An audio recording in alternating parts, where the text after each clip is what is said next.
Curiosité, curiosité, curiosité, curiosité, curiosité, curiosité, curiosité. Moi, pas soft cet après-midi.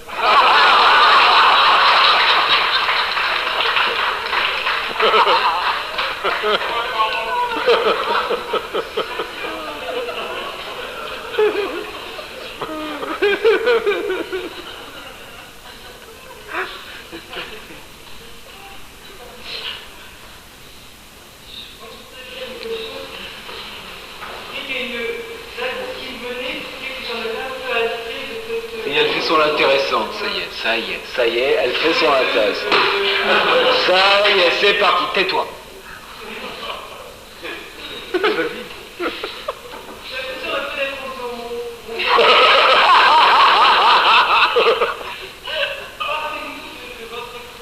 Encore?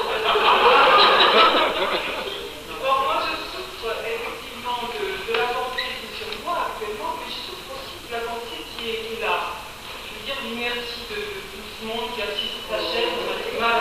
Bon, arrête de m'insulter, hein. Bon, ouais. C'est ton affaire, hein. On est extrêmement confortable sur nos chaises, ça me fait chier. Voilà. Bravo. Oui, je parle pour moi, bien sûr. Vous êtes Vous êtes dans le même problème. Qu'est-ce que t'en sais?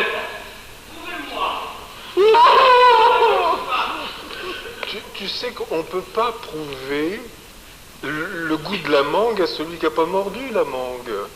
Pourquoi? Ça, c'est une exigence que je ne comprends pas profondément.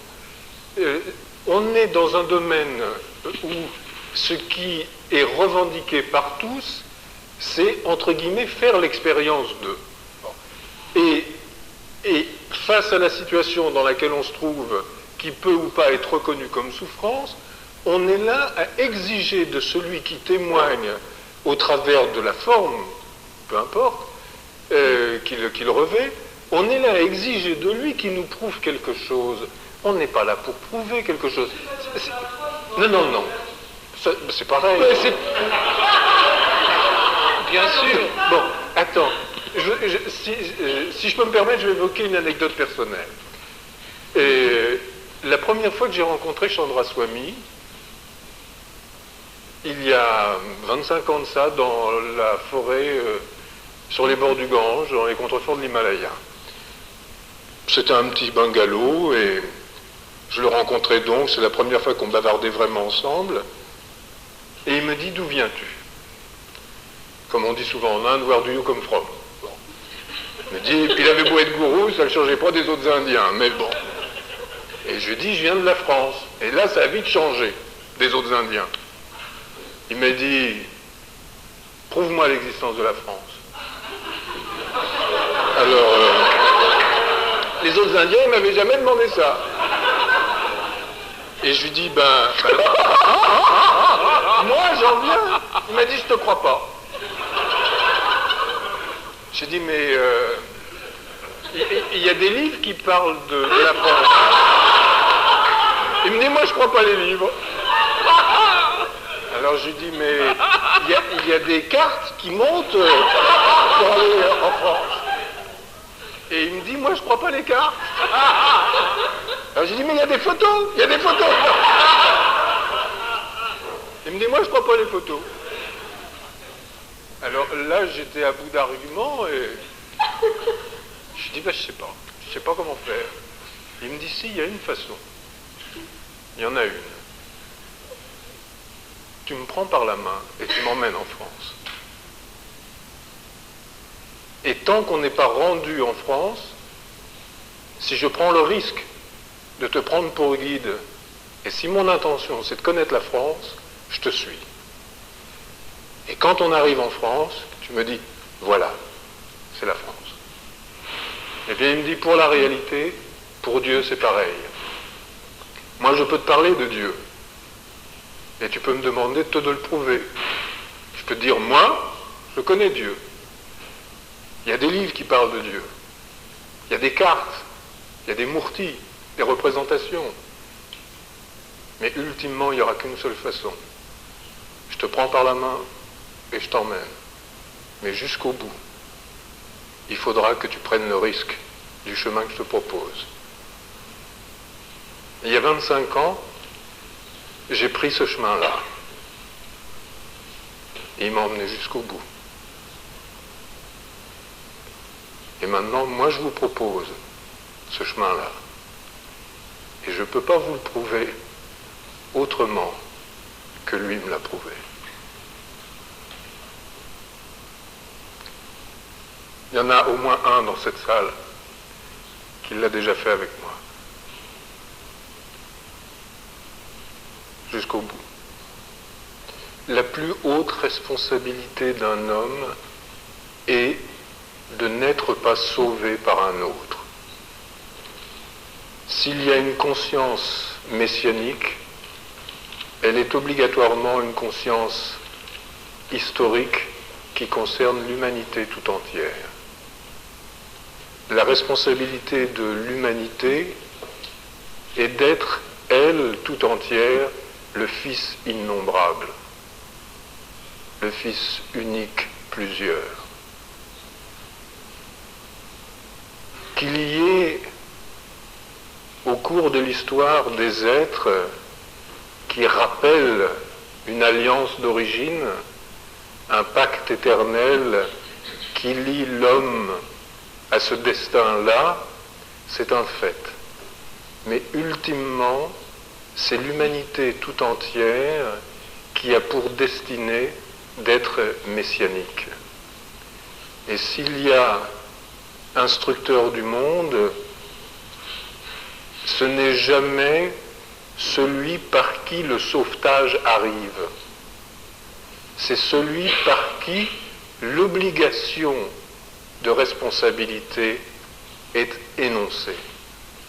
Celui par qui la croyance dans l'autre sauveur est dénoncée. La liberté qui est la dignité première de l'homme fait se libérer de à cause de ou grâce à. Nous sommes obligés à nous-mêmes. Nous sommes obligés à notre souffrance. Il n'y a pas un autre pour nous sauver.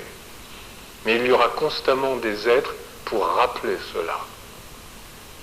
Et l'histoire fera d'eux, éventuellement, des êtres plus ou moins connus, de même que la nature de leur illumination fera d'eux soit des éveillés, soit des prophètes. Et puis,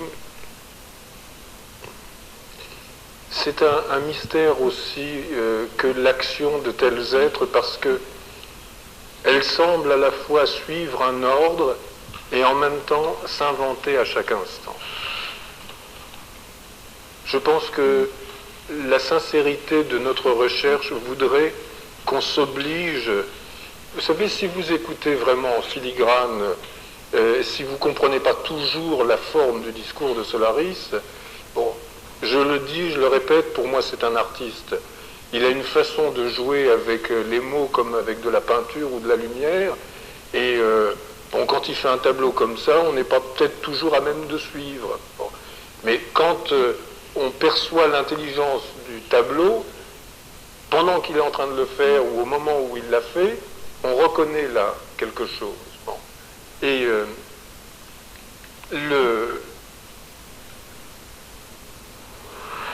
toujours en filigrane, que vous le compreniez ou pas dans la forme, il vous oblige à l'intimité avec la réalité immédiate. Et quelle est maintenant votre expérience? Est-ce que c'est la souffrance ou pas la souffrance? Bon. Et là, nous sommes obligés à une honnêteté. Est-ce qu'on va essayer de se tirer de ce mauvais pas en s'identifiant à une structure échappatoire, ou est-ce qu'on va vraiment aborder honnêtement, sincèrement, cette souffrance, d'autant plus qu'il nous prévient, elle n'est pas de mauvaise aloi, elle est de bonne alliance, puisqu'elle est, même en tant que caricature, la preuve de l'origine, la preuve de l'original. Donc, cette souffrance-là devient l'opportunité d'un chemin. Donc, d'emblée, en parlant de cette souffrance et de notre obligation d'intimité avec cette souffrance, il nous la présente comme un chemin inéluctable, auquel on ne peut pas échapper. Et pour moi, c'est vraiment, si on doit garder un parfum de ces rencontres, c'est toujours l'obligation de sincérité dans notre expérience. Quel est le cadeau qui a été donné? Avec quel regard maintenant je vais approcher mon expérience actuelle? Pas simplement ramener à la maison des nouvelles informations que je vais mettre sur les étagères spiritualité. Quel type de regard peut naître de cette confrontation-là, de ce à quoi j'ai été obligé, d'une sincérité qui ne culpabilise plus ma souffrance, mais en fait une occasion vraiment d'aller plus profond, plus près du vrai. C'est ça qui est important. Et après, il nous appartiendra éventuellement d'être dans les coulisses du mystère, s'il y a encore quelque chose à glaner. De dire « je n'y comprends plus rien » et péché d'orgueil parce que c'est prétendre un jour avoir compris quelque chose. Tu n'as jamais rien compris. Pourquoi dire « je n'y comprends plus rien » ? Je suis vivant, je me regarde. Tu es vivant, tu me regardes, mais tu n'as jamais rien compris. Alors ne t'attriste pas toi-même en prétendant que tu ne comprends plus rien. Tu n'as jamais rien compris, c'est tout. Je n'ai pas dit qu'il n'y avait rien à comprendre. Je dis que lorsque tu dis que tu n'y comprends plus rien, tu n'es pas honnête. Tu prétends de cette façon qu'à un moment donné, tu aurais compris quelque chose. Voilà ça.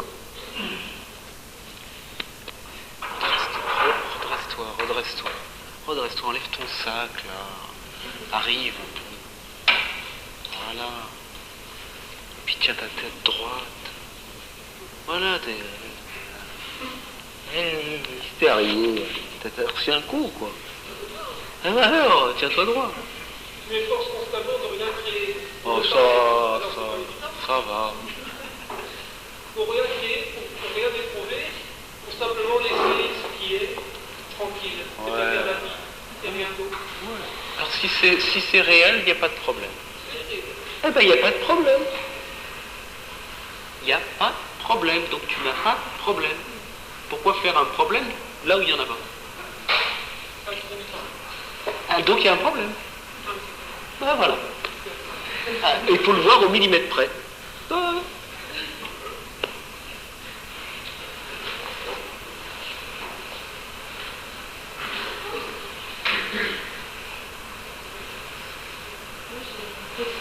Par rapport à la souffrance. Et donc, moi, quand je suis dans la souffrance, moi j'ai la tendance au drame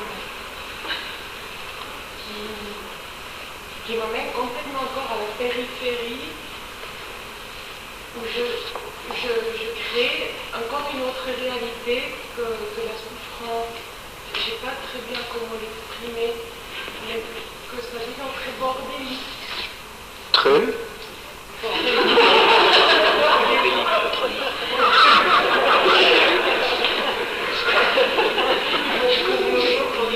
Non mais j'avais compris bordérique et je trouvais que c'était un mot intéressant parce que c'est frontière. Non, bah tant pis.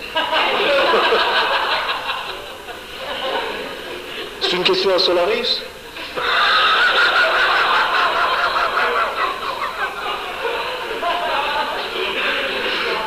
Hein? Donc je vais te la donner.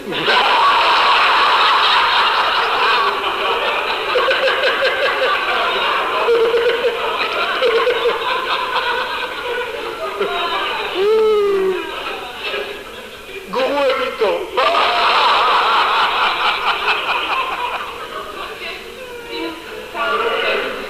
Vas-y.